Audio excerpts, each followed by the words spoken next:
Bonjour, bonsoir et bienvenue dans le Podcaps. Moi, c'est Rémi et je suis et serai toujours en compagnie de Pierrick. Comment ça va, mon cher Pierrick? Je suis explosé. J'étais malade la semaine dernière et vu que je suis trentenaire, j'arrive pas à me remettre en mode énergique. Il est bougon. Il est bougon. Il est bougon. Alors, je t'avoue que moi, je suis dans un état... Second. Oui, mais second au sens littéral, c'est-à-dire que je suis à la fois très excité de reprendre la suite du podcast et en même temps je rentre de convention tatouage, parce que les gens l'oublient peut-être, mais je suis tatoueur dans la vraie vie et j'ai fait la convention à Avignon et c'est pas un mythe, il y a du vent à Avignon, il y a beaucoup de vent à Avignon et je pense que j'ai chopé une petite, tu vois, j'ai la gorge en feu, donc je pense que j'ai chopé une petite saloperie sur place, quoi, tu vois. Je veux pas te faire peur, mais je pense que t'es mourant du coup. Waouh. Est-ce que ton cabinet médical s'appelle Doctolib? Oui. Non, Doctissimo, pardon, excuse-moi. Attends, c'est quoi la différence maintenant? Doctolib, c'est là où tu prends rendez-vous pour de vrai, et Doctissimo, c'est celui qui te dit que t'as un cancer à chaque fois que tu te cognes quelque part. C'est moi. Bon, les amis, en introduction de ce premier épisode, on voulait vous remercier pour vos retours sur l'épisode pilote. Ça nous a vachement donné envie de continuer et surtout ça nous a conforté dans l'idée de faire un podcast. Et du coup, voilà, on vous remercie énormément pour vos petits retours, vos commentaires et surtout, ça y est, vous avez sollicité la suite. Donc, on ouvre officiellement le podcast avec cet épisode 1 officiel. T'as failli bien le dire. J'ai failli bien le dire et je l'ai très mal dit, mais c'est pas grave. On va le garder. On va le garder comme ça. Est-ce que tu as envie de dire un petit truc aux gens avant d'attaquer Pierrick par rapport au retour sur l'épisode pilote et tout ça? Ouais, déjà merci beaucoup aux personnes qui ont pris le temps de noter l'épisode sur Spotify ou encore Apple Podcast ou même sur YouTube, d'avoir mis un pouce bleu. Et merci pour vos retours aussi, vos avis, tout ça, ça nous a bien aidé et ça nous a fait chaud au cœur de savoir que ça avait plu, parce que j'ai pas eu un mauvais retour du tout. Je sais pas toi. Non, moi non plus. Voilà, donc on va essayer de continuer là-dessus. Bah ouais, carrément. En tout cas, ça nous motive énormément, donc on est parti. Comme dans l'épisode pilote, on a décidé de garder le segment de l'anecdote du trentenaire, puisque visiblement ça vous a plu d'en savoir un petit peu plus sur nous et sur les coulisses de notre vie et surtout de notre vie qui est en train de partir à la dérive, le naufrage de la vieillesse. Mon cher Pierrick, est-ce que tu peux démarrer avec ton anecdote du trentenaire de la semaine? Ouais, déjà merci de me faire commencer, ça me touche. Ce sera toujours la santé. Et oui, toujours. En fait, l'autre jour, j'écoutais, je crois que c'était dans le Floodcast, hein, évidemment, les GOAT, Adrien Méniel et Florent Bernard, on les écoute toutes les semaines. Pas du tout une inspiration. Pas du tout une inspiration, pas du tout. On vous aime, s'il vous plaît, venez. Et j'ai appris qu'on pouvait chier ses entrailles, chier ses organes. Oui. Et ça me fait flipper. T'as vraiment le don d'installer une ambiance en début de podcast qui est très agréable, frérot. On se sent tout de suite, on a envie d'aller plus loin dans l'épisode. Non, mais mec, c'est dingue. Du coup, c'est pas ton anecdote, c'est pas une anecdote personnelle, c'est juste ça t'a déclenché une peur. Mais c'est ça mon anecdote, T'as c'est peur que maintenant je me dis, ça se trouve un peu foireux. Et il y a l'intestin qui va. J'ai mes intestins qui vont dans le siège ou quoi, tu vois. Alors, je te rassure, je pense pas que ce soit aussi simple que ça, l'histoire.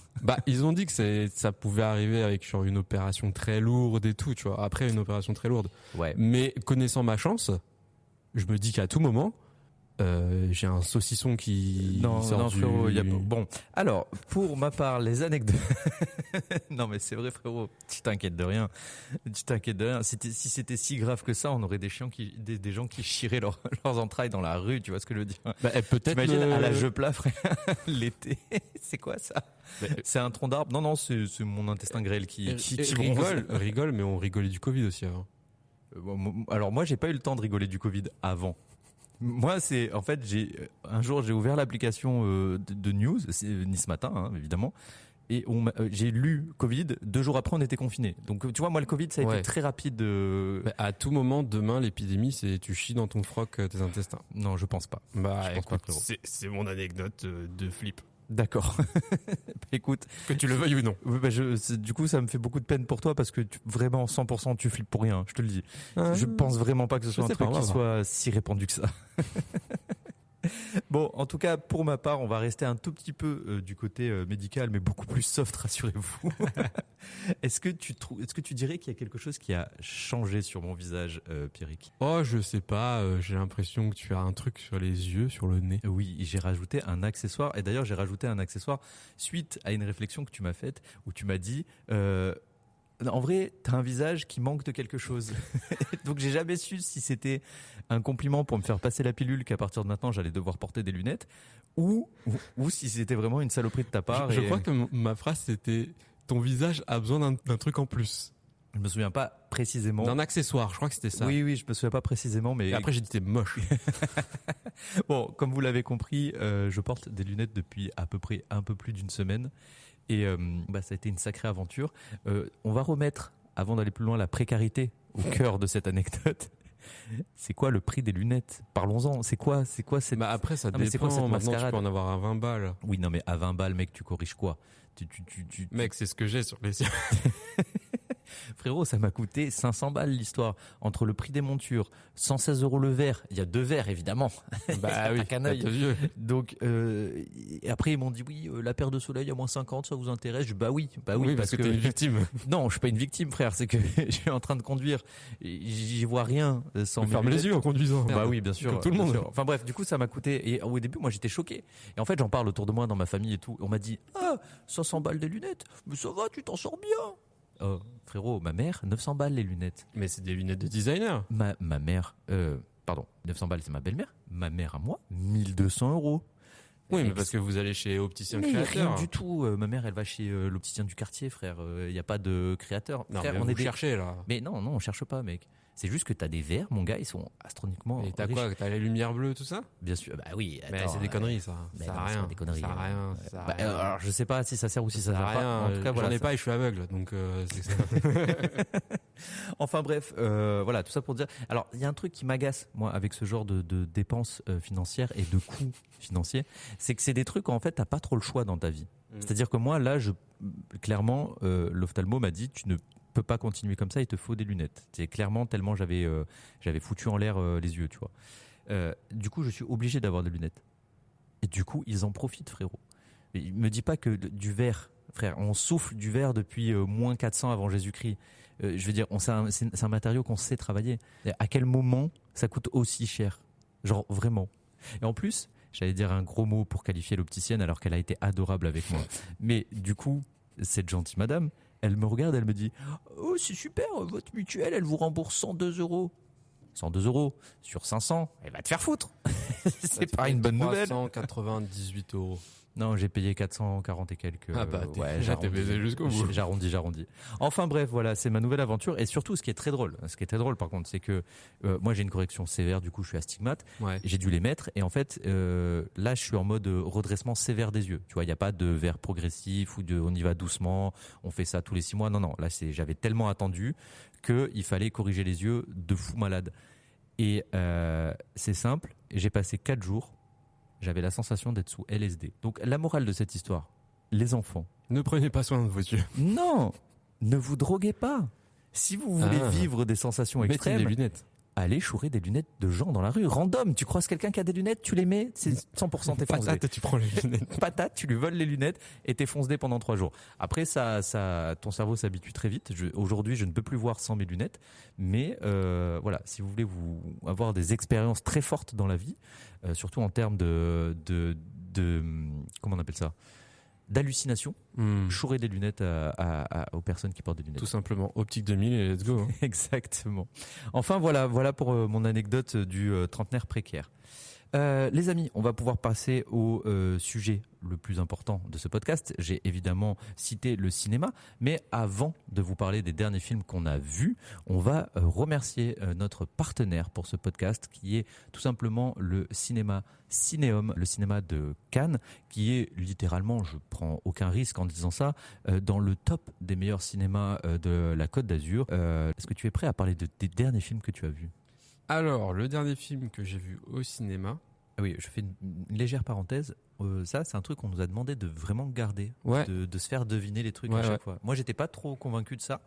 Et en fait, il y a pas mal de gens qui nous ont demandé de le garder. Donc, rassurez-vous, à partir de maintenant, on se fait deviner les films qu'on a matés respectivement.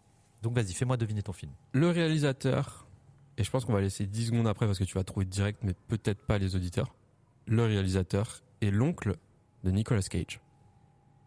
1, 2, 3, 4, 5, 6, et 7, et 8, et 9, et 10. À toi. Je l'ai, je pense que beaucoup de monde l'ont. Oui, je pense aussi. Oui, je pense que tu nous parles de Francis Ford Coppola. Oui, c'est ça. Voilà. J'ai vu Megalopolis au cinéma. Alors, dis-moi. Alors, Megalopolis. Alors, l'Arlésienne. je savais que j'y allais pour une expérience hors du commun. Ouais. Et en effet, si vous allez le voir, allez le voir dans le but de voir une expérience que vous ne reverrez sûrement jamais de votre vie au cinéma, en tout cas.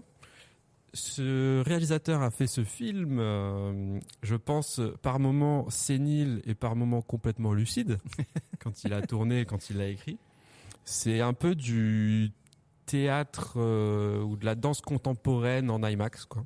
C'est-à-dire que tu comprends pas grand-chose, mais tu te dis il y a des éclairs de génie. Et la demi-seconde d'après, tu te dis c'est complètement raté. Donc tu ne sais pas où tu mets les pieds, tu ne sais pas où tu vas. Il y a des personnages d'un moment à l'autre, on dit ah non, eux ils sont plus là.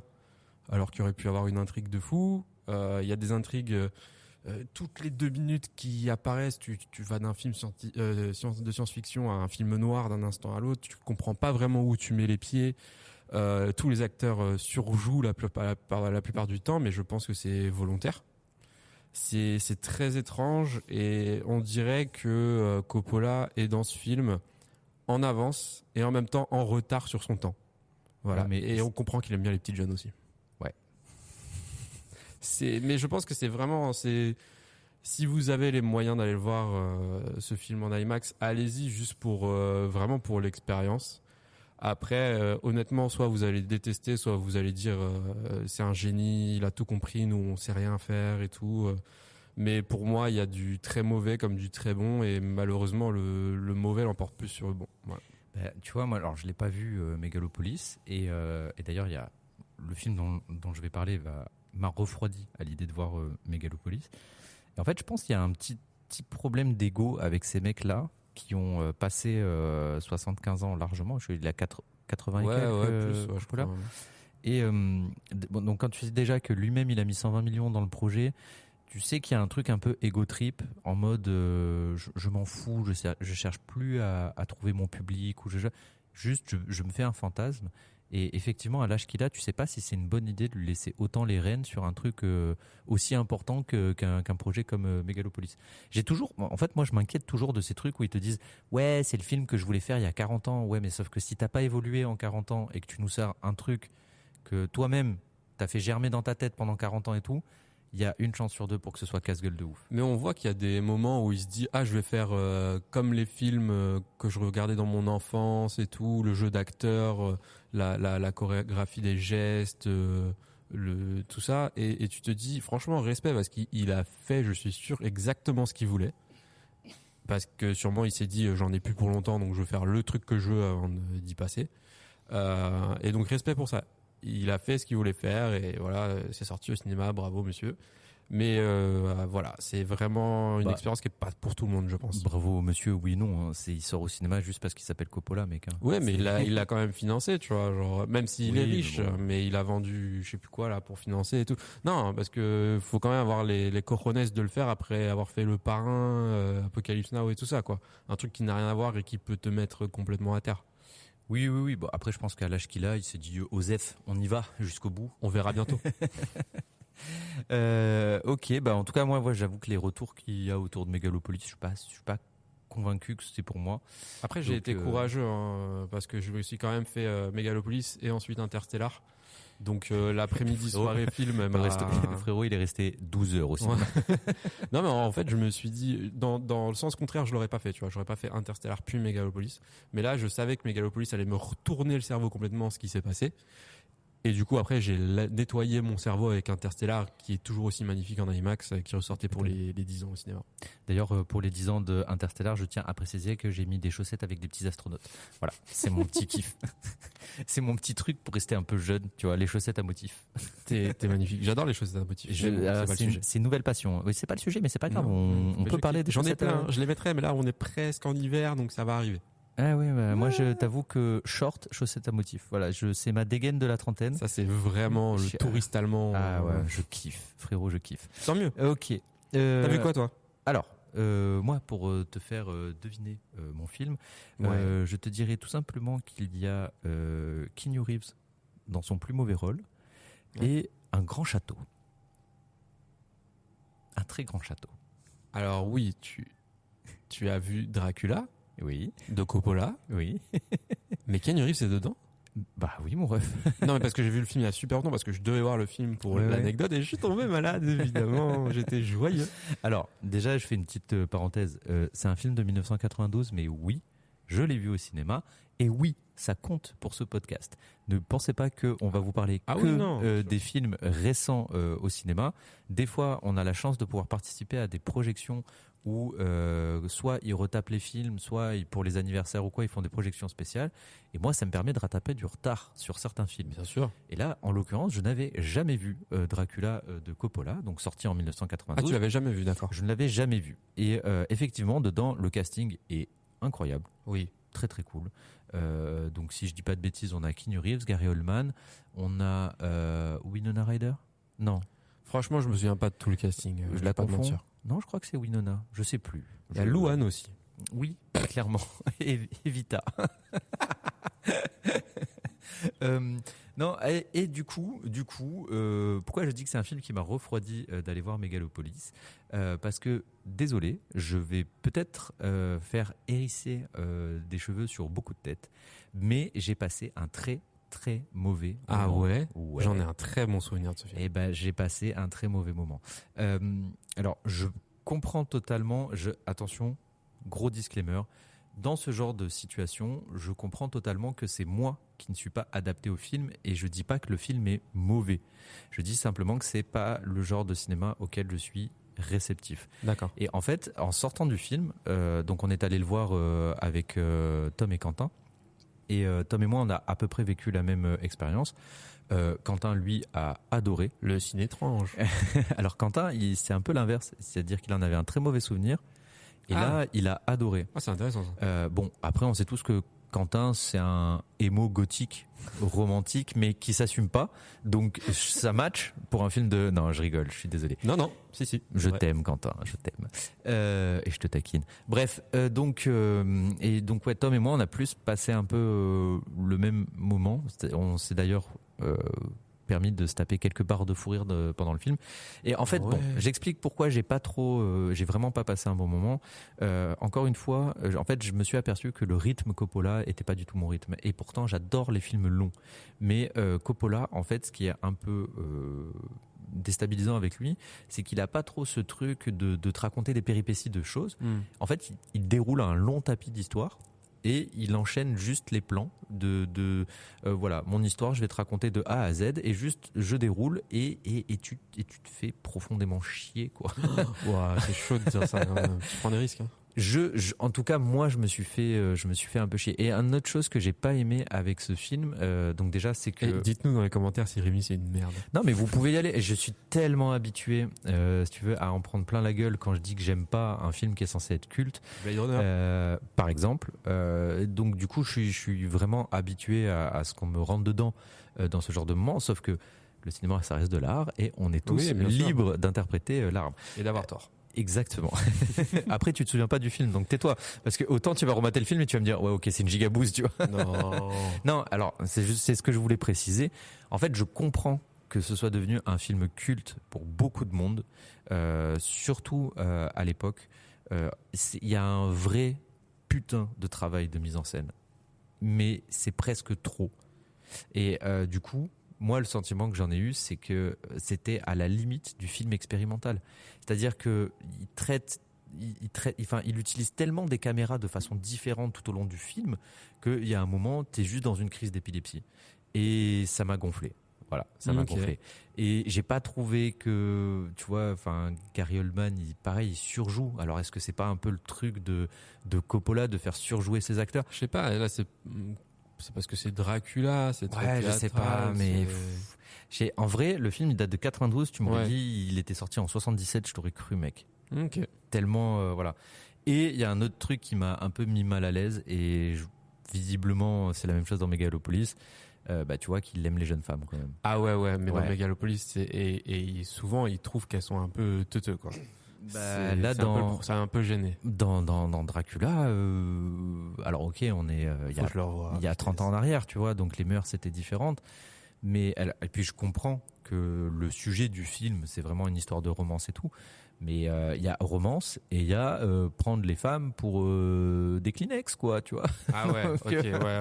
Donc voilà, j'ai vraiment pas passé un bon moment, et je suis très curieux de voir ce que vous pouvez mettre en commentaire. Je suis très curieux d'échanger avec vous, parce que je sais que c'est un film qui est culte pour beaucoup de monde, mais alors est-ce que j'ai raté le coche et du coup je le regarde trop tard? Et du coup, je passe à côté du film, tu vois. Ou est-ce que, au contraire, c'est bien que je le mate à 33 ans, et comme ça, je passe pas à côté de l'expérience du film, et je suis en paix avec le fait que c'est pas un film pour moi, quoi. Ok. Voilà pour les films qu'on a matés au cinéma.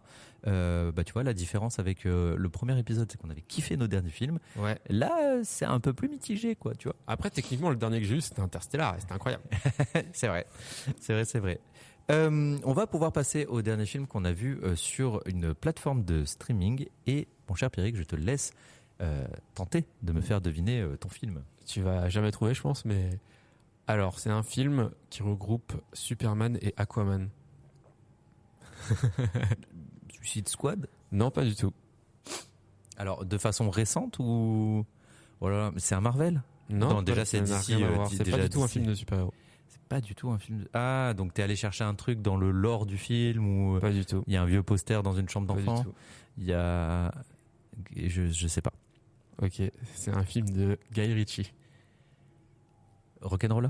Non. Je vais tous les faire. Ah, tu vas tous les Et je vais tous les faire. Vas-y. Snatch. Non. Arnaque crime et botanique. Non. Rock'n'Roller. Non. C'est pas les Sherlock Holmes. Pas du tout. Le roi Arthur. Pas du tout. Gentleman. Non plus. Oh, qu'est-ce qu'il a fait d'autre, ce con?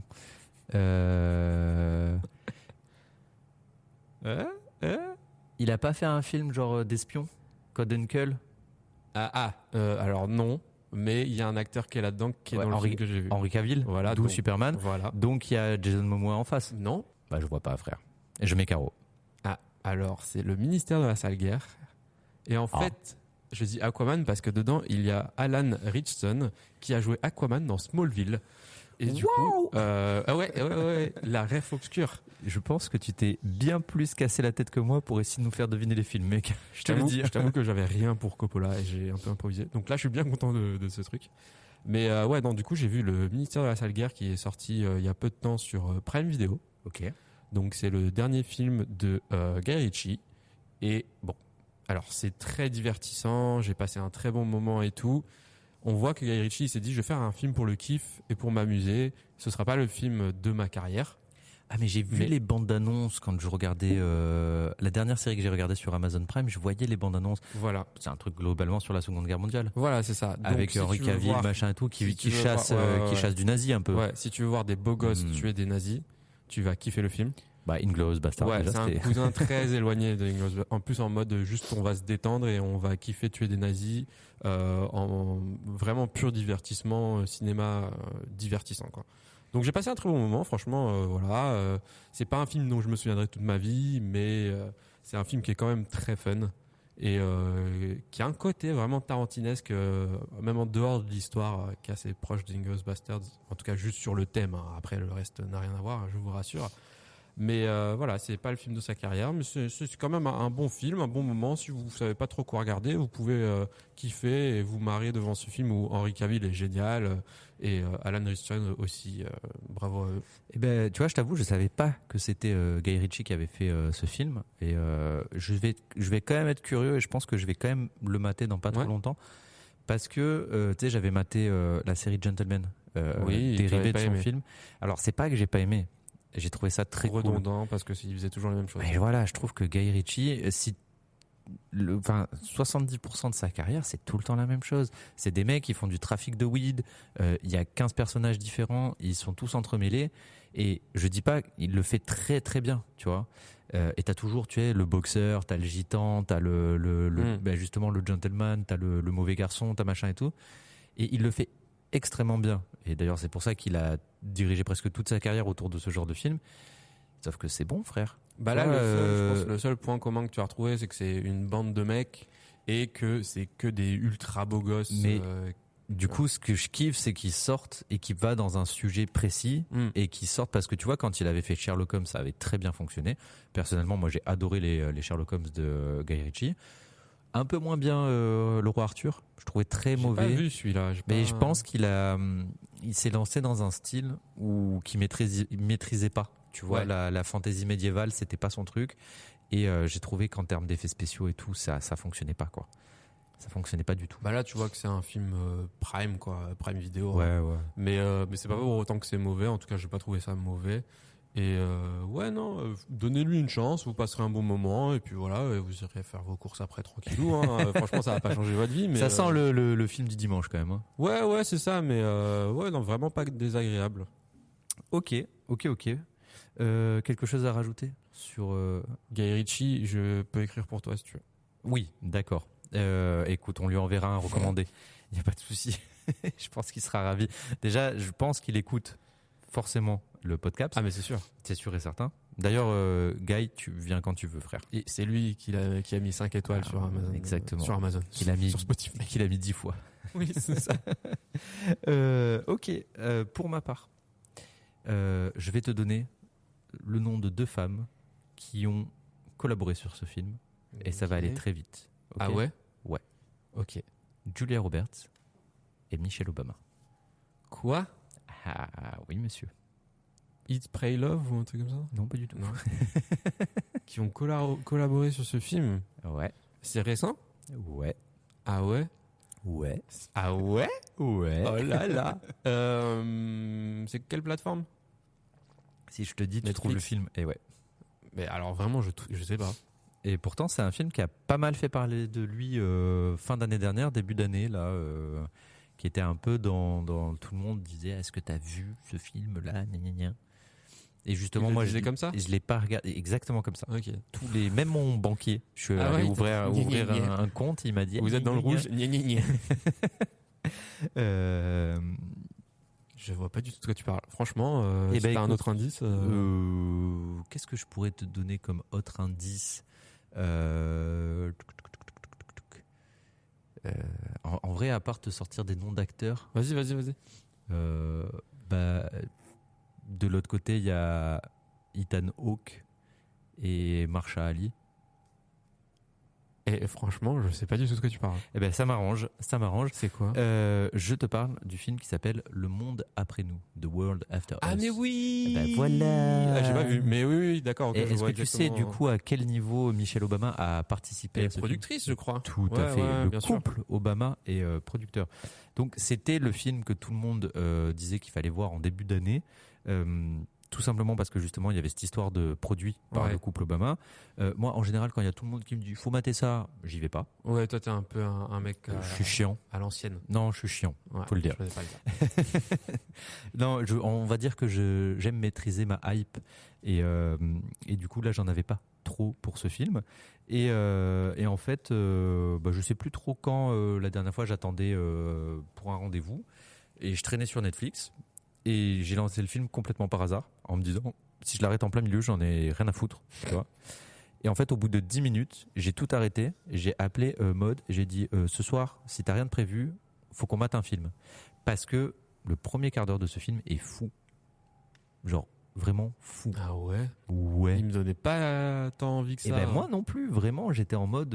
et franchement, des politiciens qui produisent et tout, j'étais pas... Le seul problème... c'est qu'on est sur une production Netflix, donc le film il monte, le film il monte, et il tombe bien. Et au bout d'un moment où tu te dis, bah là, climax, c'est parti. Bah non, pas du tout. Après, Climax, c'est un autre film. Oui, je sais. Donc, Quentin Dupieux. Ouais, voilà. Non, et du coup, le film se casse la gueule. Gaspard Noé. Non, mais parce qu'après, les gens, ils vont croire. Oui, non, mais les gens, ils vont croire que. Mais les gens, c'est des haters. On fait ça pour nous. Donc, du coup, je disais, le film, en fait, au moment où il est censé avoir climax, petite monotonie, et ça reste assez fade jusqu'à la fin. Donc, je suis resté un peu sur ma fin. Tu vois, c'est un 11,5, 12 sur 20, tu vois. J'ai pas l'intention de noter le film, mais le sentiment que t'as, tu vois, quand tu récupères une copie et c'est 11 sur 20. C'est-à-dire, on peut pas dire que ce soit mauvais, parce que ça passe la moyenne. Okay. On peut pas dire que ce soit le devoir qui va rester en mémoire du professeur, quoi. Voilà. C'est beau ce que tu dis. Même en ta mémoire à toi, tu vas vite oublier ce devoir-là, quoi. On a vu vraiment genre des films qu'on peut oublier comme ça. Alors oui et non, parce que finalement, il faut quand même que je revienne sur pourquoi j'ai autant aimé la première partie de ce film. Il est vrai. Parce qu'il y a quand même du positif dans ce film, et d'ailleurs c'est un bon film. Je peux pas dire que ce soit un mauvais film. Mais comment tu peux dire que c'est un bon film si tu mets 11 sur 20 ? Parce qu'il stagne. C'est un film qui méritait d'avoir un truc un peu plus pétillant sur la fin, sur son dernier tiers, on va dire, et il y va pas. Donc pour moi, c'est un film qui fait preuve de timidité par rapport au sujet qu'il propose.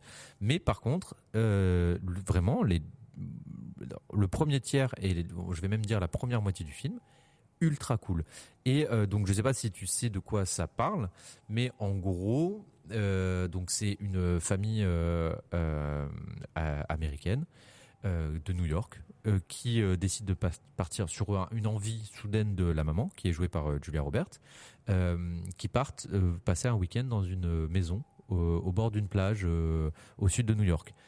Et là, des petits événements qui vont commencer à être un peu chelous, liés à un manque d'internet.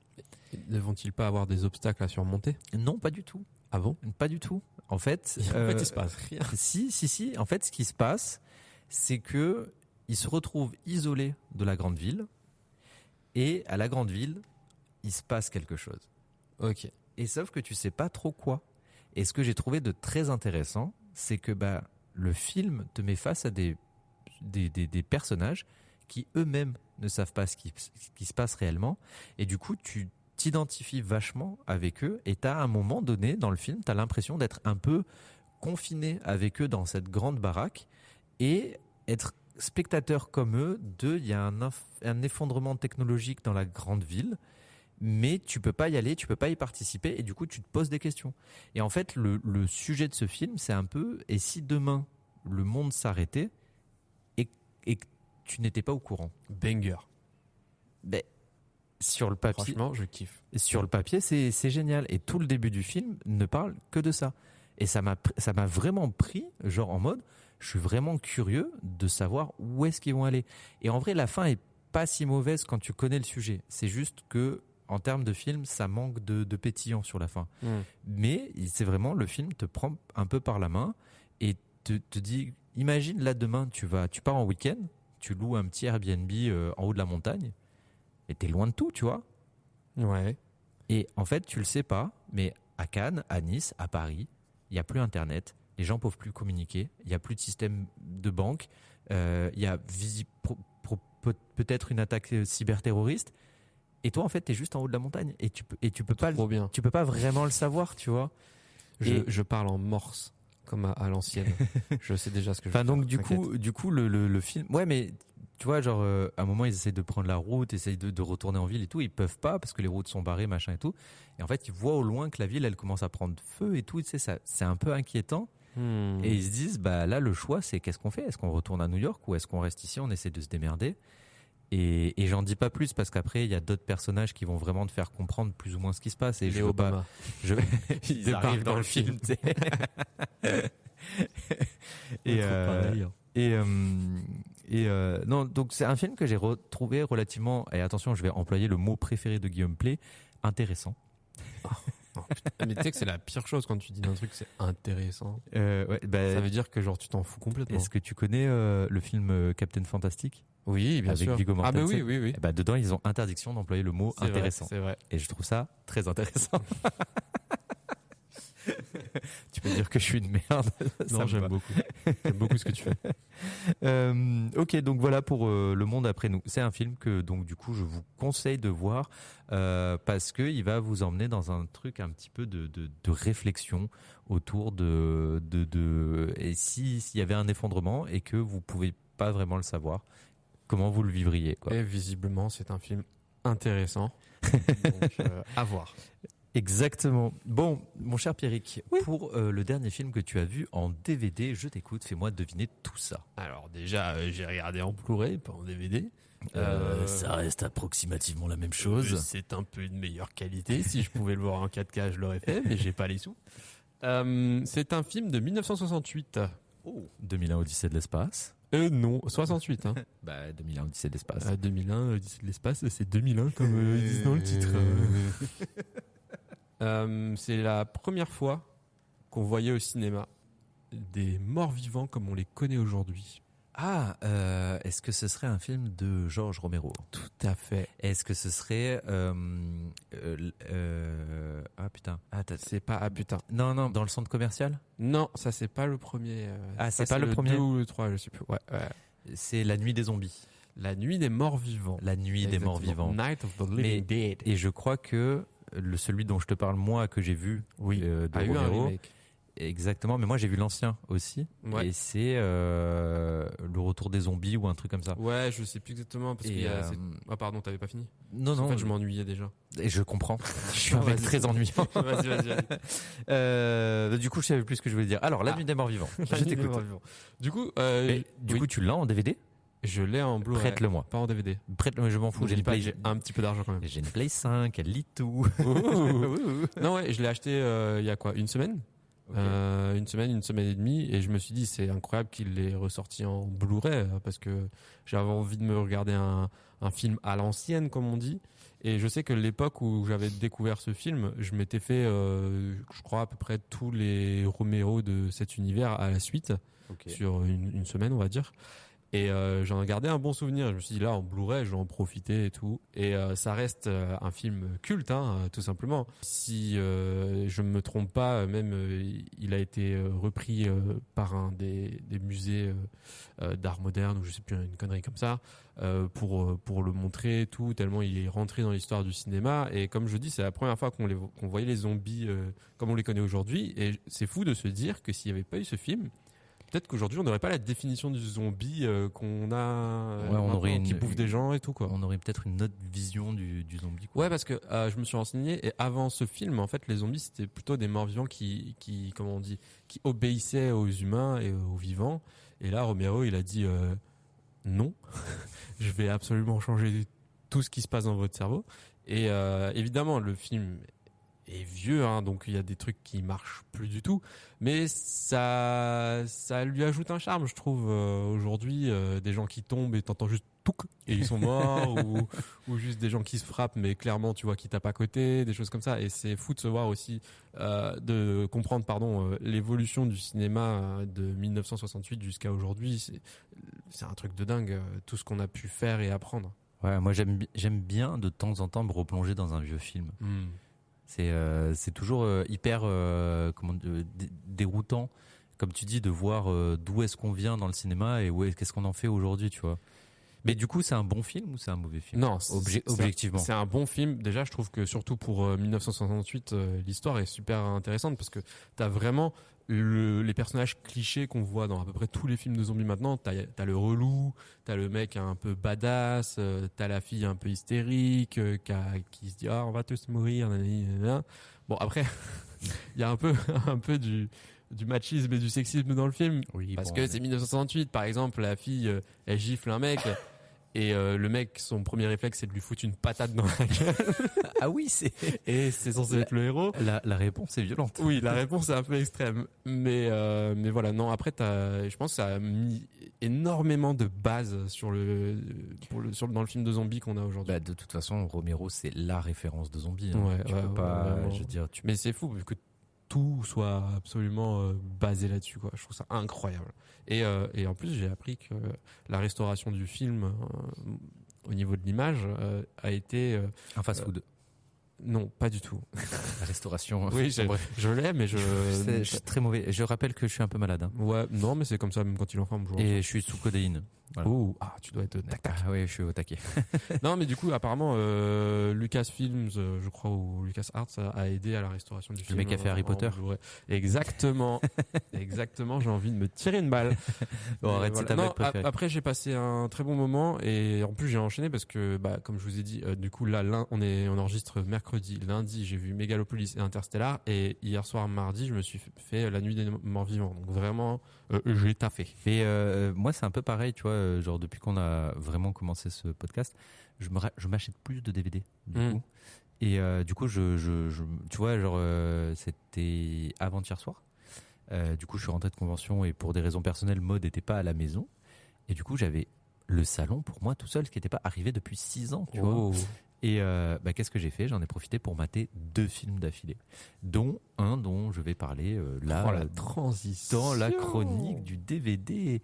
Et pour te faire deviner ce film, c'est assez facile, mais j'ai trouvé que ça, parce que ça me fait rigoler un petit peu. Dans ce film, il y a un casse-tête et des tenues sadomaso. Un casse-tête et des tenues sadomaso. Attends, un casse-tête, je pensais à Saw. Plus vieux.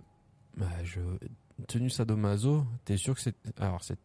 Non, je me suis dit, tu t'es pas trompé de site de streaming, mais là, du coup, c'était en DVD. Non, c'était en DVD. J'étais dans une rubrique sombre de PH. Franchement, je suis nul à ce jeu. Pourtant, c'est toi qui as voulu le garder, hein, ce jeu. Ouais, mais c'est pour me prouver ma nullité. Je peux préciser quelque chose qui peut peut-être t'aider, mais en vrai, si t'as pas la culture niche de ce truc-là, tu risques de pas le savoir. Je répète du coup la proposition. Dans ce film, il y a un casse-tête français et des tenues sadomaso. Le français est important. C'est un film français ? Pas du tout. Mais il y a un casse-tête français ? Mais le casse-tête est français. En quoi un casse-tête est français ? Là, tu me fais une mégalopolis. Là. Un peu, le cerveau. Là. Non, je sais pas, vas-y, dis-moi. Eh bien, j'ai rattrapé mon retard sur un film culte du body horror. J'ai vu Hellraiser, le Pacte. Ah, j'ai jamais vu Hellraiser et il est dans ma liste. Et bah écoute, dans ma watchlist. On va pouvoir en parler. Pour répondre à ce que je t'ai proposé pour deviner le film, l'objet qui permet d'ouvrir les portes de l'enfer dans le film et d'appeler les terrifiants cénobites. Donc les cénobites, c'est les... Alors, te moque pas de ce mot, tu sais que c'est un vrai mot de l'église, mec. Hein, c'est des vrais prêtres. Oui, hein, non, mais on les connaît les églises. Arrête. Tu glisses. Ouais. La boîte qui permet d'ouvrir les portes de l'enfer, c'est une boîte qui s'appelle la boîte de Le Marchand. Et Le Marchand, c'était un architecte français. Léopold Le Marchand. Donc du coup, j'ai rattrapé mon retard. Je n'avais jamais vu Hellraiser et oh mon Dieu que je suis content de l'avoir vu à 33 ans. Tellement j'ai pu profiter de chaque seconde de ce film, ce qui, je pense, n'aurait pas du tout été le cas si je l'avais vu trop petit ou si je l'avais vu adolescent ou sur la vingtaine. Ok. Trop petit, je pense que le film m'aurait traumatisé pour le reste de ma vie parce que c'est tellement engagé comme body horror et je comprends maintenant que je l'ai vu à quel point je comprends à quel point les gens le considèrent comme une œuvre majeure du body horror. Tellement c'est bien retranscrit à l'image, la vision de Clive Barker. À l'adolescence, j'aurais chié littéralement sur ce film, tellement j'aurais dit ouais c'est mal fait parce qu'on voit tout le silicone, machin. Et en fait, à 33 ans, j'ai le recul nécessaire. En fait, je l'ai vraiment maté, je pense, comme quelqu'un qui aurait eu 33 ans en 1987, tu vois. Ça, c'est exactement ce que je kiffe dans les films un peu plus vieux, c'est de se remettre dans l'esprit de l'époque. C'est ça. Et du coup, j'ai adoré chaque seconde de ce film. Et alors, c'est pas un film qu'il faut mettre entre toutes les mains, et je préfère le préciser surtout aux personnes qui nous écoutent.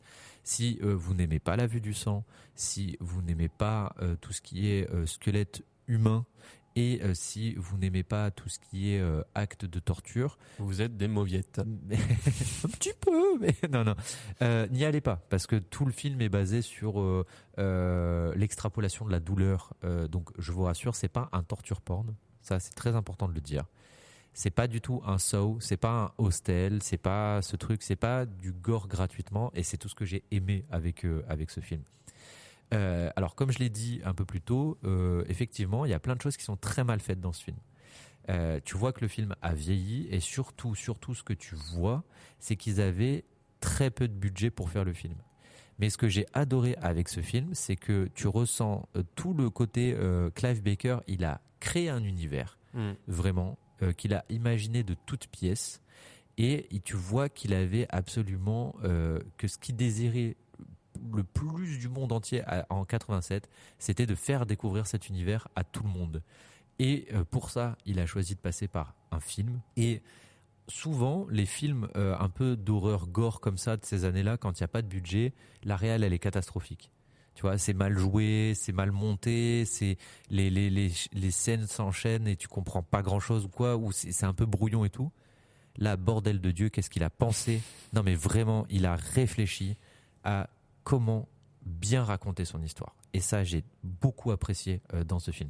C'est-à-dire que tu as plein de plans qui font le pont avec le plan d'après, où tu as des trucs, tu as une action qui va lancer un flashback et qui va reprendre sur la même action qui était en cours. Enfin bref, le gars, c'est son premier film, c'est pas un réalisateur aguerri, surtout pas en 87, et tu sens que non seulement il a créé un univers de fou malade, mais en plus de ça, il a vraiment réfléchi à comment le donner au public, à comment l'offrir au public et comment le raconter au public. Et c'est génial. Voilà, c'est génial.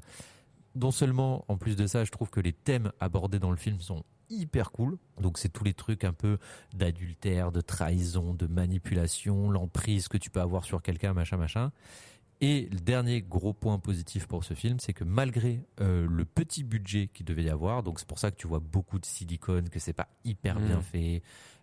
Tu vois, il y a même une scène à un moment où il y a un monstre qui court dans un couloir, tu vois le mec qui pousse le chariot derrière, tu vois, genre c'est un peu, tu vois, il y a des trucs où tu te dis ouais, vraiment ils avaient pas de budget, mais malgré tout, avec le peu de budget qu'ils ont mis, ils ont tout fait pour que ce soit le plus beau et le plus présentable possible. Et je parle principalement des grands méchants du film, même si c'est pas vraiment eux les méchants du film, mais les monstres entre guillemets du film, donc qui sont les Cénobites. Et littéralement, je suis un enfant. C'est 8 ans d'âge mental, c'est catastrophique. Je peux pas travailler avec des gens comme ça. Moi. Donc, je peux pas le dire autrement. Ça s'appelle les Cénobites. Non, mais c'est le nom. Hein. Moi, ça me fait pas rire ce genre de choses. C'est pour ça que tu rigoles depuis le début. Je souris à la vie. Je chante avec envie. Les gens ont déjà arrêté d'écouter là. 100%. Bref, si vous aimez le body horror, si vous aimez un petit peu les... Non, toi t'aimes pas. Hein. Non, c'est pas ça. J'ai eu un jeu de mots qui m'est venu en tête et je me suis retenu. J'apprécie. Body horror picture show. Pas mal. En vrai, il est pas mal. Hein. Bah ouais. En le disant, j'en suis pas peu fier. Bah moi je le trouve très cool. Merci. Bravo. Regarde, je te serre la main, frérot. Oh waouh. Quelle belle main. C'est tout doux. Attention, ceci est un message de prévention. Rémi était malade pendant l'enregistrement et par conséquent, son nez sifflera pendant les 2 prochaines minutes. Appréciez sa flûte nasale et rappelez-vous, personne n'est parfait. Bisous bisous. Donc voilà. Alors j'imagine que la plupart des gens peut-être qui vont nous écouter vont dire ah, mais le mec il a attendu 30 ans pour 40 ans bientôt pour avoir vu Hellraiser. Et ben je suis très content d'avoir attendu si longtemps parce que du coup je pense que j'ai encore plus profité du film aujourd'hui que si je l'avais vu en étant gamin. Et c'est trop bien je trouve de rattraper des classiques un peu tard. C'est comme si vraiment de les voir pour la première fois tard, tu as une vision complètement différente de la chose. Des fois, je pense que ça te fait passer à côté du film, mais par moment, justement, ça te permet. En fait, je pense que tout dépend vraiment de la temporalité du classique entre guillemets. C'est-à-dire que Hellraiser, tu vois, elle est sortie en 87. Moi, je pense que si j'avais pu mettre la main dessus, ça aurait été peut-être 10 ans plus tard. Donc j'aurais eu, tu vois, 8-10 ans par là. Beaucoup trop jeune. 100%, j'aurais été traumatisé par ce film. Et le problème, c'est qu'après, autour de la vingtaine, le film aurait été kitsch et has-been pour moi, tu vois. Et donc, du coup, là, je pense qu'il y a suffisamment de temps qui s'est écoulé pour pouvoir vraiment apprécier le film à sa juste valeur. En tout cas, c'est l'effet qu'il a eu sur moi. Ça a vieilli, hein. Attention, hein. Préparez-vous. Hein. Si vous le matez, il y a genre presque, il y a plein de trucs qui vous feront genre zéro peur parce que justement ça a très mal vieilli. Mais ce que j'en ai retenu, c'est qu'avec le peu de budget qu'ils ont eu, ils ont fait le job et ils ont bien fait le job. C'est-à-dire que c'est un bon film, c'est bien fait, c'est bien raconté, c'est bien mis en scène, tu comprends tout, les métaphores sont claires, les acteurs jouent bien. Bravo. Ok. Voilà. Bravo, monsieur. Bah, je l'avais déjà dans ma watchlist, mais j'ai encore plus envie de le voir du coup. Par contre, attention, il y en a, je crois, 11 ou 12 de Hellraiser depuis 87. On va commencer tranquille. Et non, mais c'est pour prévenir, ça fait que dégringoler en termes de qualité. Hein. C'est-à-dire que comme tous les films comme ça, c'est-à-dire que le premier, il y a du génie, et après, en fait, on garde que, tu vois, sur les épisodes après, ils ont gardé que le côté gore des Cénobites, voilà, ils ont gardé que ça, alors que le premier, le gore finalement est pas très important. Il prend très peu de place dans le film. C'est plus la psychologie des personnages qui prend de la place dans le film. Et ça marche très bien. D'ailleurs, je viens de m'apercevoir que les 2 films dont j'ai parlé en DVD, que ce soit dans l'épisode pilote ou l'épisode d'aujourd'hui, sont des films d'horreur. Je m'inquiète sur ma cinéphilie. Dans 2 semaines, ce que tu vas me dire. Hein. Je vais probablement pas parler d'un film d'horreur. Non, je rigole. Ok, bah voilà les amis, nos 6 films, enfin nos 3 segments de chaque film sont terminés. On a hâte, n'hésitez pas à écrire en commentaire ou à revenir nous parler sur les réseaux ou dans le Discord de Capsule Pictures, de venir nous dire un peu ce que vous avez pensé vous des films dont on a parlé. Moi j'adore échanger avec vous, même si à chaque fois je me fais chier dessus parce que j'ai pas aimé un grand classique. Et c'est mérité. Et n'oubliez pas aussi sur les plateformes de streaming de vous abonner. Parce que je sais que même moi, j'ai tendance à oublier de m'abonner au podcast, trucs comme ça. Et franchement, ça nous aide. Donc, pour ceux qui l'ont déjà fait, merci. Et pour ceux qui ont oublié ou qui le feront, c'est pas grave, hein, mais on vous aime. T'as vu comme t'es égoïste maintenant? Quoi? Bah, t'as passé 10 ans de ta vie à écouter des podcasts sans t'abonner. Non. Mais maintenant que t'as toi-même un podcast, tu demandes aux gens de s'abonner. C'est pas beau de faire ça. Je suis abonné à Surparole, au Floodcast, à TFTC et tout. Mais je sais que la première fois que j'ai écouté un épisode 2, j'ai pas forcément pensé à m'abonner. C'est après, je me suis dit, attends, c'était quoi déjà et tout. Et là, je me suis abonné. Parce que je suis un bon gars. Ouais. Mon gars. Wow, my boy. My boy. Ouais, du coup, voilà les amis, c'est vrai que n'hésitez pas à vous abonner. D'ailleurs, à tout ce que fait Capsule Pictures, on vous invite à aller retrouver Capsule Pictures sur Instagram, sur notre chaîne YouTube et du coup maintenant grâce au podcast sur Spotify, Amazon Podcast. Il y a un lien Linktree de toute façon. Deezer, trouver tout. Apple Podcast. Je vais tous les faire. Non, c'est bon. Je peux faire une parenthèse Apple de merde. Vraiment, je peux cracher ma haine ou pas? 5 minutes. Bah tant qu'ils nous donnent pas d'argent, tu peux. Hein. Vas-y. Bah, Inch'Allah, ils nous donneront jamais d'argent parce que là vraiment, je vais leur faire. Non, par contre, tu peux avoir des. Vas-y, c'est pas grave. T'as tout ruiné. Non, pour moi, Instagram, c'est un outil de travail, d'accord? Oui. Je publie mon travail dessus, donc il est tatoueur, un artiste. Bref, je suis obligé de montrer mon taf avec Instagram. Et ça fait 4-5 ans maintenant qu'ils ont lancé le système de sponsorisation, donc tu peux sponsoriser des publications. Oui.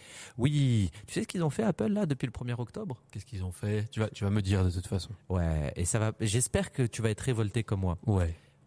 Sur Apple, sur iOS précisément, et uniquement sur iOS, c'est-à-dire ça ne fait pas ça avec un Samsung et non. Ou avec un Motorola ou un 3310 ou un Alcatel, un Minitel. Bref, sur iOS, quand tu veux sponsoriser un truc sur une application maintenant, notamment Instagram, Apple te facture des taxes.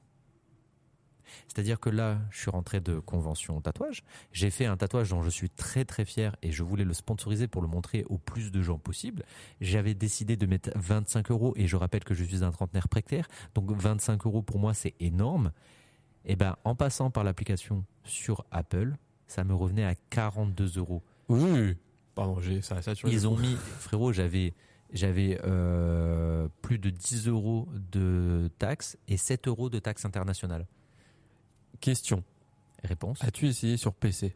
Alors, j'ai reçu un mail parce que du coup, quand j'ai vu tout ça, j'ai dit, allez vous faire foutre. Parce que moi, je vais pas payer 20 balles en plus pour ma sponsorisation. Ça me dégoûte. Donc, du coup, j'ai pas fait ma sponsor. Et là, j'ai reçu un mail d'Insta, très bien écrit, qui me disait bonjour, on a vu que vous essayez de sponsoriser quelque chose. Vous ne pouvez pas le faire parce que vous êtes pauvre. Non, mais on a remarqué que vous le faisiez depuis un iOS. Si vous ne voulez pas payer les taxes, c'est sympa. aller sur... et tu m'étonnes, eux, ils vont pas passer à côté de 25 euros. Merci parce que Zuckerberg. Apple, bah oui. Et donc du coup, voilà, j'ai pu quand même sponsoriser à moindre frais, c'est-à-dire les 25 euros de budget dont je m'étais fixé. Mais il a fallu que je passe par le site internet. Donc voilà, pour toutes les personnes qui possèdent un iPhone, sachez qu'à partir de maintenant, pour sponsoriser, vous payez des taxes. Voilà. Donc, soyez riches dans la vie. C'est ça, moi, le l'histoire. Exactement. Est-ce que tu veux rajouter un petit mot de la fin avant qu'on pose la question What the fuck? Pamplemousse. J'aime pas le pamplemousse. Moi non plus, mais je trouve le mot marrant. Le mot est très marrant. Biscotte aussi. Il y a 10 ans de ça, on était à l'île Maurice avec ma femme. Et il y a un jardin là-bas qui s'appelle le jardin pamplemousse. Et il n'y a pas de pamplemousse. J'adore les îles pour ça. C'est la meilleure blague. J'adore les îles pour ça. C'est la meilleure blague de la vie. Frère, ils ont une ville qui s'appelle 4 bornes parce qu'elle est à 4 bornes de la capitale. Oh non, j'aurais espéré qu'elle fasse 5. Mec, c'est génial. Enfin, incroyable. Donc voilà. On a une question qui nous attend peut-être. Exactement. On a gardé le truc de la question What the fuck. Donc la dernière fois, on était sur E.T. qui a infiltré un cartel de Gremlins. Ouais. Là, je vais être sur une question beaucoup plus directe. Yes. D'accord. Et là, attention, j'espère. Vous voyez pas, mais il me menace avec ça. Non, mais j'espère que déjà entre nous, il va y avoir débat. Et surtout, j'espère que dans les commentaires ou dans les gens ou sur le Discord, va y avoir débat. Ma question étant, attention, je prends des risques là. Hein. Putain, il est devenu super sérieux, je stresse. T'es prêt? Non. Han Solo? Non, arrête. Indiana Jones? Star-Lord? Ou Pete Mitchell? Pete Mitchell, qui est le nom de Tom Cruise dans Maverick. Qui est le meilleur pilote? Han Solo. Jamais de la vie, frère. Han Solo. Jamais de la vie, frère. C'est Han Solo, je suis désolé. Jamais de la vie, frère. Tu l'as vu au volant du Faucon Millenium avec Chewie? Déjà, j'ai envie de te dire, cite-moi dans quel épisode de Star Wars où il performe vraiment en tant que pilote. Vraiment, il y a une performance. Parce que je préfère Han Solo à Star-Lord. Ah, vous ne voyez pas, mais à l'intérieur de moi, j'ai une haine. Ça bouillonne. Grandit. Ah ouais, bouillonne. Ouais, je le sens dans mon cœur. Je préfère, en tant que charisme, Han Solo à Star-Lord. En attendant, Star-Lord, dans Les Gardiens de la Galaxie, il y a une vraie performance de pilotage. Et je suis désolé, Pete Mitchell, Maverick, mon pote. Moi, je pense que c'est Maverick le meilleur. Mais Maverick, c'est easy, c'est un truc terrestre qui pilote. Mais pas du tout, frérot. C'est un truc terrestre. Non, mais d'où il a pas un Faucon Millenium dans Top Gun. Je suis sûr que Pete Mitchell, mon gars, tu le mets à bord d'un vaisseau spatial, il enterre tout le monde, mon gars. Et pas du tout. I drop the déjà, tu le mets à bord d'un vaisseau spatial, s'il a pas de casque, il meurt. Donc, partie de là. Parce que Han Solo, il a un casque dans son vaisseau spatial. Non, mais il vient de là-bas, donc il a pas besoin. Ah, il respire dans l'espace, peut-être? Ouais. Non. C'est la science. J'ai vu Interstellar. Oui, non, mais non. Pour moi, je suis désolé. Hein, j'ai même pas envie de donner d'argument. Et ça se trouve, je n'ai aucun argument. Mais je peux pas dire autre chose que Han Solo. Pour moi, il peut tout piloter. Vous mettez une Twingo, il s'en sert très bien. Vous mettez un Faucon Millenium, il s'en sert aussi bien. Je suis désolé. Eh ben, moi, je pose un vrai débat. Parce que moi, je veux parler objectivement. C'est sûr que des 3 personnages, mon préféré, c'est Han Solo. Mais là, je pose. Évidemment. Mais là, je parle pas de c'est qui le plus beau, ou c'est qui le plus cool, ou c'est qui le plus charismatique. Han Solo. Là, je parle en termes de performance, en termes de capacité. Han Solo. Je veux savoir ce que pensent les gens. Bon, je pense clairement que personne va choisir Star-Lord. Mais, non, ouais. Mais vraiment, je pense entre Maverick et Han Solo, mon gars. Moi, je pense que déjà, t'aurais dû mettre oui là sur sa petite voiture. Déjà, frérot, il y a quand même un débat entre Tom Cruise ou Harrison Ford, tu vois. Bah, Harrison Ford. Déjà, il est pas scientologue. Je sais pas, frère. Non, il est pas scientologue.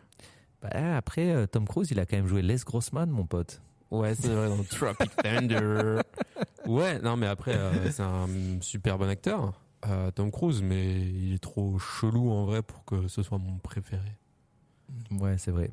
C'est qu'Harrison Ford, il a pas l'air d'être le plus cool du monde non plus, hein.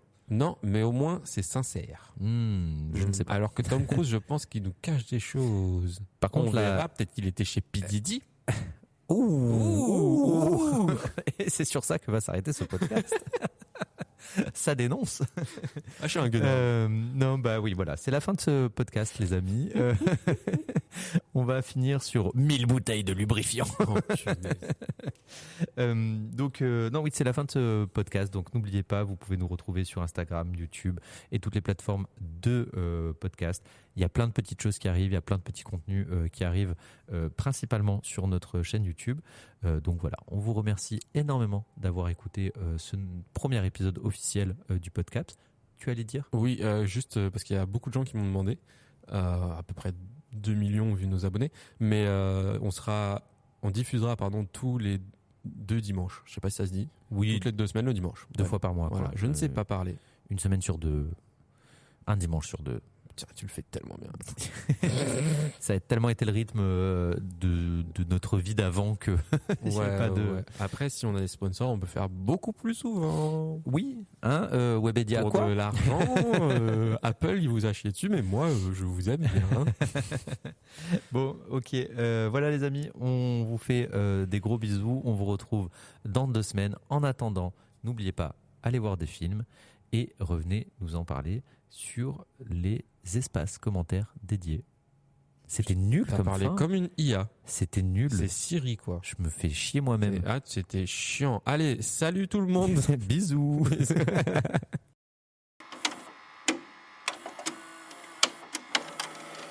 This conversation can serve no purpose anymore. Goodbye.